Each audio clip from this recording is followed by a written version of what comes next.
what's the biggest frustration you, a client, friend, family member has faced when it comes to the 1031 exchange?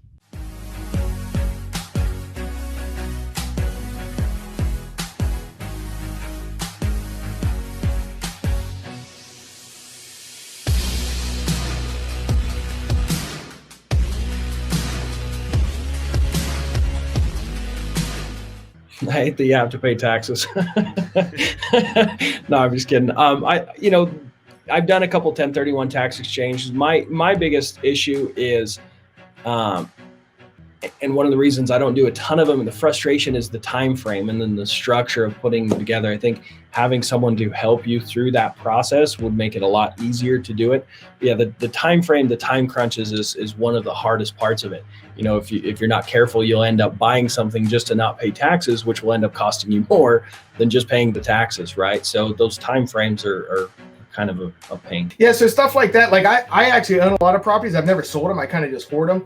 I was just thinking about, I'm actually dealing with a property right now, which I was thinking about capital gains. I have a property I'm living in and I'm buying a new property. So I'm going to keep my current house as a rental and I want to transfer it to an LLC. So I was talking with the attorneys on, hey, what do I want to transfer this to myself for without also causing like school tax and everything to increase. So I was thinking I want to get that cost basis to as max as I can when I put it in the LLC. So things like that, I was going back and forth, and then he pretty much said, hey, whatever it's assessed at, we'll just transfer it. And then that's going to be your cost basis, which is more than I was originally going to do it. But he said, don't put it to the max value, because then otherwise I'm going to screw myself on property taxes in the future also. Well, it's understanding the tax law, right? I mean, when you have a big taxable event, your frustration is, how can I keep as much of that money as possible close to me for as long as possible? And so usually what you'll see is that these people will that have businesses that they're selling or stocks that they're trying to offload, whether it be cryptocurrency or other high value stocks. They're trying to figure out a way to properly exit those to be able to set themselves up for success, or to hold on to that money as much as possible. And it's a concern because especially for somebody in the business side, right? So you work all these years to build your business up, and you get to the point of being able to have this really nice, successful exit, and you realize that you have to pay a lot of that money into the government for taxes. But if there's a way for you to have a vehicle that you obviously provide, Brett, that can help people, avoid or kind of reduce that taxable burden and that liability, it could be a win-win for sure. Well, I mean, I think biggest frustration, of course, what do you do with that money, right? I mean, you have to find a deal very quickly, and if you do a 1031, there's a lot of pressure on it. And even my investors, when they have a big capital gain, they're trying to put in the syndication, and that's just not easy to execute. Even though you can do it, but it's not easy, and not every sponsor or every syndicator is going to be supportive, right? So, yeah, I mean, that's the biggest frustration. You have to pay tax at the end if you don't do anything.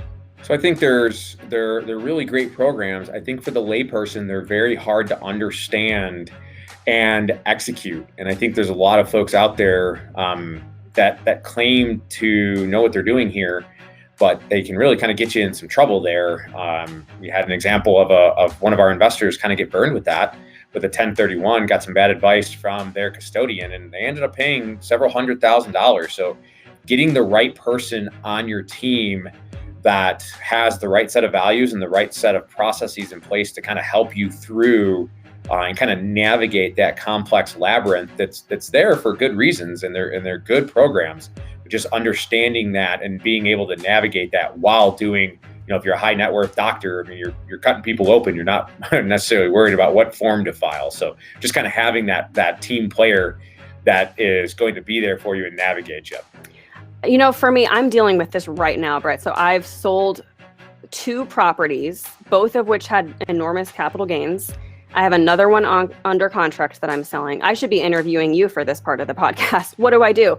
I think the biggest frustration is, like you said, being pressured into finding another investment in this current market.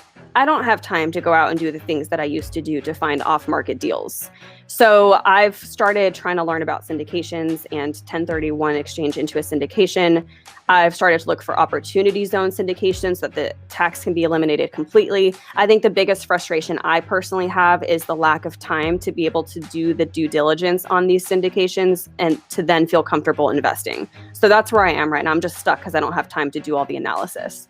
I think the capital gains, the 1031 is tough because right now, especially in this market, because you've got a great property, you're selling it, but then on the other end, you need to buy a property, and it's like, am I selling my property at a profit to buy this property that's overpaid? I'm gonna overpay because I'm want to defer my taxes. So if you can find the solution and you've got a property in mind and you've got one and being able to lock it up, we haven't been able to do that. So that is probably our biggest frustration right now, trying to pull through a 1031 with all of the timing requirements needed, 45 days to identify, 6 months to be able to close. That is probably one of our biggest frustrations right now in the market. Yeah, we call that the shotgun wedding, right? Or the letting the tax tail wag the investment dog. And the shotgun wedding goes like this. You get engaged in 45 days and married in 180. And oftentimes, when you're selling high, you don't want to buy higher in 180 days.